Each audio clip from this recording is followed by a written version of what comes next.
is. There you are. Thank you for joining me with Chit Chat with Amanda Sapp. I love the name. Oh my gosh. You're always so creative. Thank you. Hey guys, for those of you that are just tuning in, I have this beautiful soul that's on the line right now who is an amazing person that I got to experience some years back. She's on the line with us. I want you all to welcome with a wave, with a hand wave on the Instagram. Can't you put the little hand? Isn't that an emoji, right? I want you guys to give her a hand emoji to Miss Very Dynamic. Yay! Right? Thank you, Fiona. I appreciate that. Everybody. God bless hands. Yes. Y'all give her a God bless hands, okay? Very dynamic. I'm so grateful to have you tuning in with me today or interviewing with me here on Chit Chat with Amanda Sapp. So many questions. I want everybody to know the positive light that you've had in my life and in hopes that they may be able to encounter you as well. So first and foremost, tell us your first name or the name that you go by. And I want you to tell us your job title. Okay. Well, Very Dynamic is what I go by. It's more than a business. It's a personality. It's an experience for people. So I love just creating very dynamic moments for people. And of course, I'm an innovation strategist / publicist located here in Houston. And so I specialize in brand management, media relations, strategic partnerships. Very good. Very good. Innovation strategist.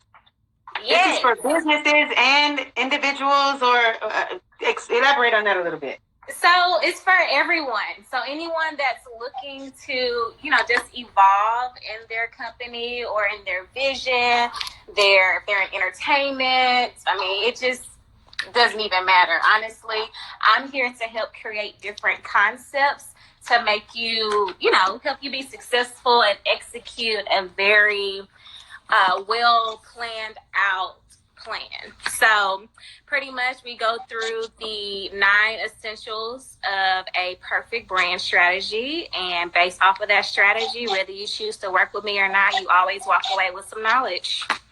Very good. Very good. Now, I need to know, of course, we want people who are, first of all, this particular series that we're doing is for, we know that everybody can't get out. We know they can't move around and get certain information that they normally would if they when reaching out and touch somebody. So we're doing this online. So for those of you that are shut in and had some time to think, please explain or elaborate how you decided, hey, I'm going to be a publicist when I grow up, or an innovation strategist. When I grow up. Yeah. That was part of the plan. Honestly, I've always been a great writer and visionary. I've been writing music, short stories. You just kind of name it. When I was in high school, I was that go-to person that everybody went to get their research papers edited to make sure that they could graduate. Writing everything, research papers. I just love the art of literature. I love the beauty in words and how there's so many different ways that you can say something, and however you choose to say it is a reflection of how in-depth your mind is. And so I feel that words reflect your mind. So honestly, once I graduated from Thurgood Marshall, straight out of Mo City, I graduated top 5% in my class. I went to UT in Austin and studied journalism. And I was like, "Oh Lord, baby, your girl does not want to be no news reporter. I do not want to be sitting down and writing, just being stuck in an office." And so it wasn't until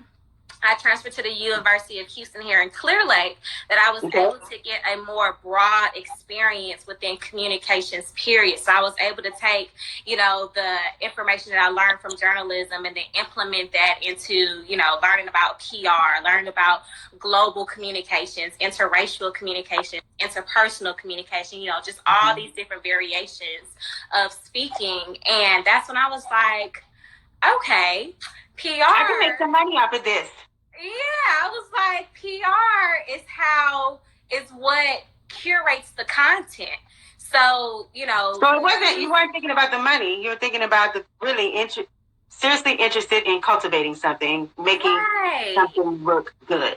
Right. Okay, wasn't about the money. Because people always came to me with their ideas, and because I'm so big on energy and I get excited when people tell me things, I just naturally start, you know, building on top of their ideas and, you know, just masterminding with them. And so when did you decide to make it a business? So, actually, I was in college. It was my senior year of college. And so I came up with the company's name. And as soon as I graduated, of course, I was still, you know, trying to go apply for different corporate positions. And, you know, I had worked at Houston Ballet and Houston, what was it called? It was Style Magazine at the time, but they're no longer working right now. But, you know, I was doing all these different internships, and when it was time for me to work, they were like, oh, you don't have enough experience. And I was just like, oh, okay. And then, you know, when I went and at the job I was working at HEB at the time, I was like, okay, hey, well, maybe I can, you know, just go more corporate on that side. And they was like, well, you know, if you do this, then you'll have to choose between working with us and doing your own business. I was like, you know, well, I want to be able to do both, you know? So I was, you know, working with the communications relations department at HEB, and they basically just like, you have to choose, you can't do both. And so honestly, I had no idea that between working with them or working for myself. Yes. Wow. But I wanted to do both, just because I had already built my own network that I was, you know, just in relationships with people. But then I also love just the people that I got a chance to meet through working at the as well too.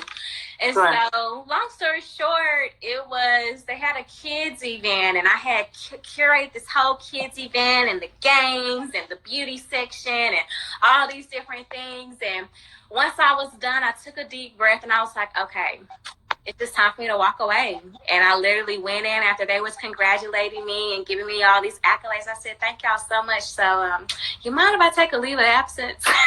Yeah, right. And they were like, what? Like, you just threw them for a loop.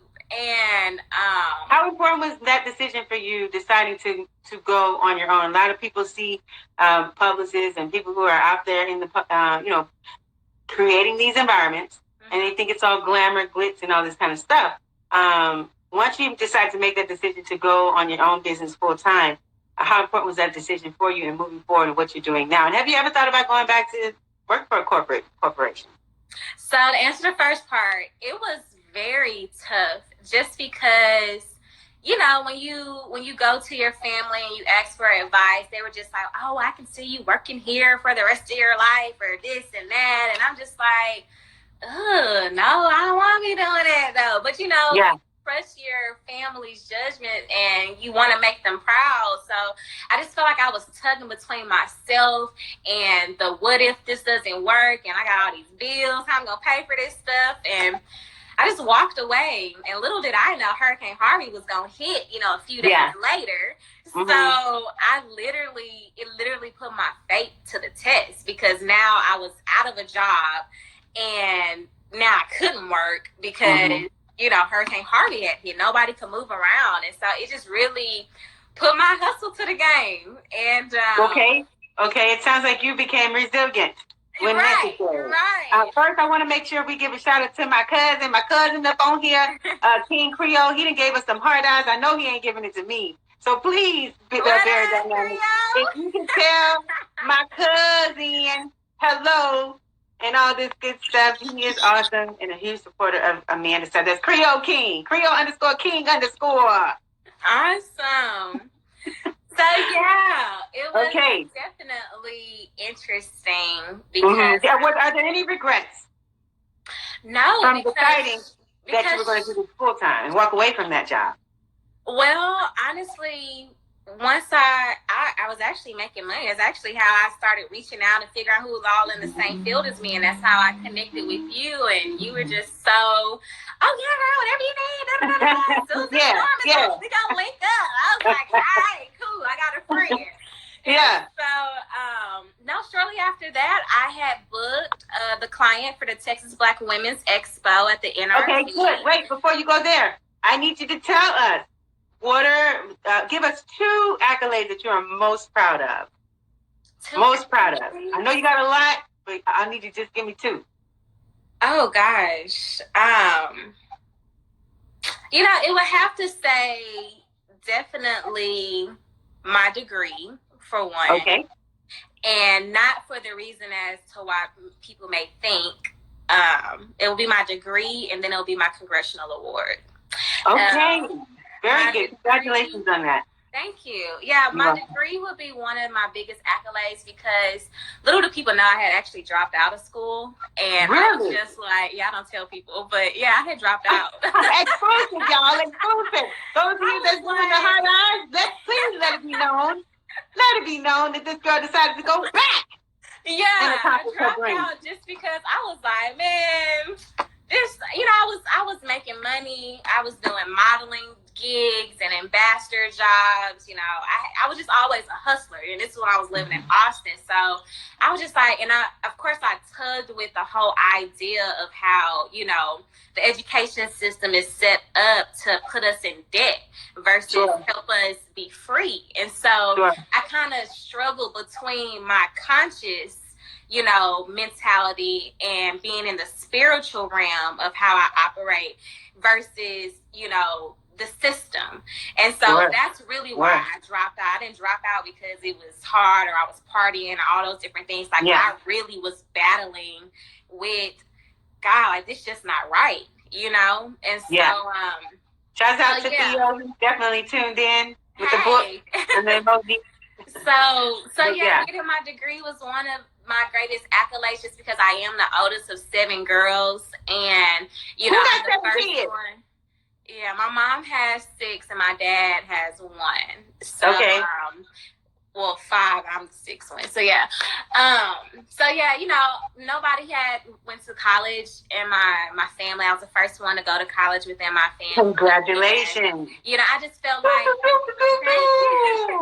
So I just felt like it wasn't about me and what I thought. It was more so about teaching my little sisters about discipline and perseverance, and that no matter how, conflicted you may become, you have to see what is the lesson in this. Mm-hmm. What is this teaching me outside of, getting the knowledge and the understanding? It's teaching you patience. It's teaching you how to focus. It's teaching you how to mentally train yourself to execute and, channel different parts of your brain that we don't necessarily operate. So I had to look at it from that aspect, and that's why I went back to finish and, just show them that it's possible to persevere. Right. I had to set that standard of what it is to be, successful, essentially, or living the American dream.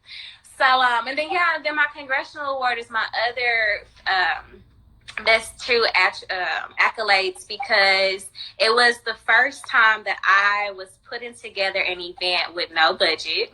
And, I believe that, our men and how the system is set up is not set up for us to win. And, so many of our men have been wrongfully convicted and they're in prison for things that, the average American typically wouldn't get either as cruel of as much of a punishment or as cruel of, the consequences. And so I started my wrongful conviction awareness event in October. What was the name of the event? I just called it wrongful conviction. Oh, it's called... Clever. Creative at that time. I'm still learning.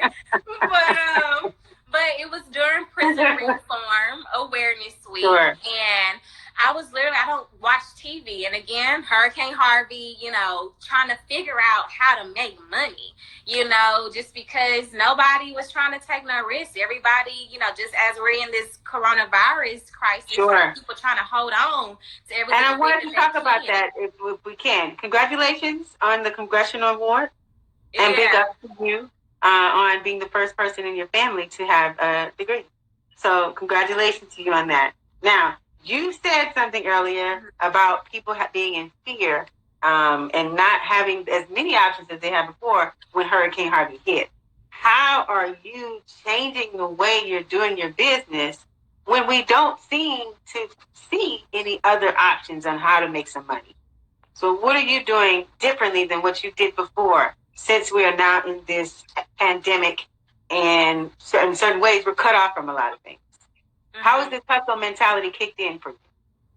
Well, now it's just helping me, for one, sit still so I can be more productive and think of other ways to make funds.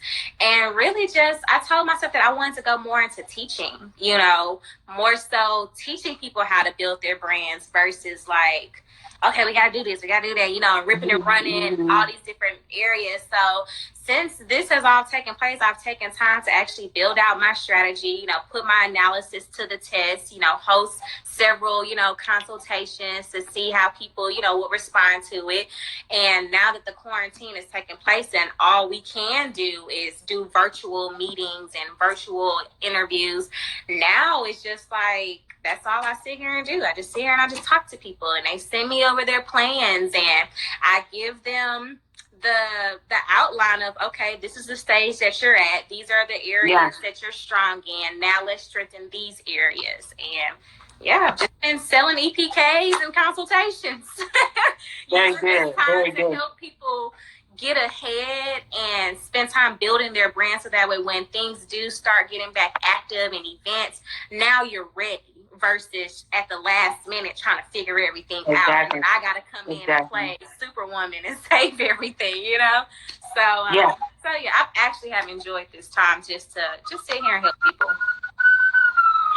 So if you could, please tell us the misconceptions of a publicist. What do people think you guys do, actually? And do you feel like sometimes, you know what, y'all confused? I'm about to back away from all of this. So please tell us the misconceptions. The misconceptions of a publicist is that, one, that we are a PR. For one, PR is our job description. We are a publicist.